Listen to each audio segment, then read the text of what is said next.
VK films movie reviews కి స్వాగతం సుస్వాగతం. స్టోరీ హాట్ గా ఉంటుంది, మ్యాటర్ క్లియర్ గా ఉంటుంది. ఇప్పుడు స్టోరీలోకి వెళ్దాం. బాహుబలి. ఈ బాహుబలి సృష్టిస్తున్న సునామీని మనం చూస్తూనే ఉన్నాం. అసలు ఈ క్రియేషన్ ఏమిటి? రాజమౌళి ఏం చేశాడు, ఎందుకు చేశాడు, ఏ విధంగా చేశాడు? కానీ చివరిలో ఒక ప్రశ్నని మన మీదకి వదిలి జుట్టు బిక్కోమని, కొట్టుకులాడమని, ఎందుకంటే రెండో పార్ట్ కోసం వెయిట్ చేయడం కోసం ఒక క్యూరియాసిటీ సృష్టించాడు రాజమౌళి. కరికాల కట్టప్ప అమరేంద్ర బాహుబలిని వెన్నుపోటు పొడుస్తాడు. ఎందుకు పొడుస్తాడు? ఇదే ఇప్పుడు ప్రస్తుతం నడుస్తున్న క్వశ్చన్. ఈ క్వశ్చన్కి సమాధానాలు చెప్పమని కొన్ని వెబ్సైట్లు ప్రైజులు ఇస్తాం, గిఫ్ట్లు ఇస్తామని కూడా పెట్టినాయి. కానీ అందరినీ వెర్రి వాళ్ళని, వెర్రి వెంగళప్పల్ని చేసి సినిమాలోనే సమాధానం పెట్టాడు మన రాజమౌళి. అయితే ఏమిటి సినిమాలో ఉన్నది, ఎక్కడ ఉన్నది దీనికి సమాధానం? మీకు సినిమా బిగినింగ్లోనే చెప్పిస్తాడు రాజమౌళి, కరికాల కట్టప్ప సింహాసనానికి బానిస అని. ఎందుకంటే కట్టప్ప సింహాసనానికి బానిస కానీ రాజుకి బానిస కాదు. మరి అదే ఇక్కడ ట్విస్ట్. ఈ ట్విస్ట్ ప్రకారమే అమరేంద్ర బాహుబలిని కరికాల కట్టప్ప పొడి చేశాడు. ఎందుకంటే కుతంత్రాలతో, కుట్రలతో సింహాసనాన్ని ఆక్రమించుకొని, అది కాలకేయుడి అన్నో తమ్ముడు ఇంకోడు ఉంటాడు, వాడి మీదకి యుద్ధానికి పోయిన సమయంలో అమరేంద్ర బాహుబలి, ఇక్కడ అనుష్క పురుటినొప్పులు పడుతూ ఉంటుంది. అక్కడ బాహుబలి యుద్ధానికి పోయి ఉంటాడు రాజుగా.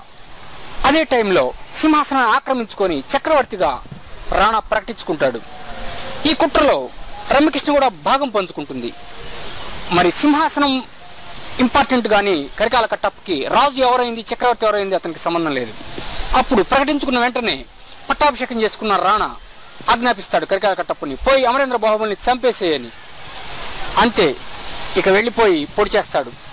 ఇక్కడ క్లియర్గా మనకు తెలిసిన ఒక పాయింట్ ఏంటంటే, ఎదుతో పోరాడేటప్పుడు కరికాల కట్టప్పతో బలాల దేవుడు ఒక మాట అంటాడు, కట్టప్ప నా మీద చాలా కసిగా ఉన్నావు నువ్వు, అయినా సరే ఎలా కుదురుతుంది కట్టప్ప నన్ను రక్షించడం అని. అంటే ఇక్కడ క్లియర్గా తెలిసిపోయింది, సింహాసనానికి బానిస కానీ రాజుకు బానిస కాదు కట్టప్ప. అంటే సింహాసనం మీద కుక్కుండి చెప్పినా సరే ఆ పని చేస్తాడు పోయి. మరి అదేవిధంగా సింహాసనం మీద ఉన్న రాణా బలాల దేవుడు చెప్పాడు అమరేంద్ర బాహుబలిని చంపు పో అని, చంపేశాడు. ఇదే ఇక్కడ పాయింట్. ఈ పాయింట్ కోసం మనమంతా జుట్టు బిక్కొని చచ్చిపోతున్నాం. ఏం లేదు ఇక్కడ, ఇదే సింపుల్ పాయింట్ ఇది.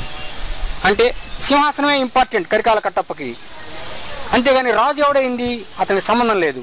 యుద్ధానికి పోయిన సమయంలో బాహుబలి ఇక్కడ రాణా రాజ్యాన్ని ఆక్రమించుకొని సింహాసనం ఎక్కి పట్టాభిషేకం చేసుకుంటాడు తన తల్లి అయిన శివగామి సహాయంతో. అందుకనే శివగామి కూడా ఒక డైలాగ్ చెప్తుంది, పరమేశ్వర నన్ను మన్నించు, నన్ను చేసిన తప్పును క్షమించు, ఈ పసివాడిని రక్షించు అని.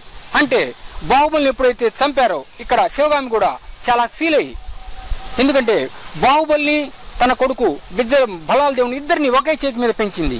మరి అటువంటి తల్లి మమకారంతో ఆమె ఎలాగైనా సరే వీణ్ణన్నా రక్షిద్దాం, ఎటు అమరేంద్ర బాహుబలిని కోల్పోయానని ఒక పశ్చాత్తాపడి నీళ్ళలో మునిగిపోయి ఆ బిడ్డను రక్షిస్తుంది. ఇదే ట్విస్ట్. ఈ ట్విస్ట్ కోసం జుట్టు పిక్కోవద్దు, గిఫ్ట్లు ఆఫర్ చేయొద్దు. సింపుల్. సింహాసనం మీద ఉన్న ఎవడు చేస్తే ఆ పని కరకాల కట్టప్ప చేస్తాడు. బలాల దేవుడు సింహాసనం మీద కూర్చొని అమరేంద్ర బాహుబలిని చంపమన్నాడు. మరి మన కట్టప్ప కసక్కన పొడి చేశాడు. అయిపోయింది సినిమా. ఇదే, ఇంకా జుట్టు పిక్కోబాకండి, అయిపోండి. ఇదే ట్విస్ట్.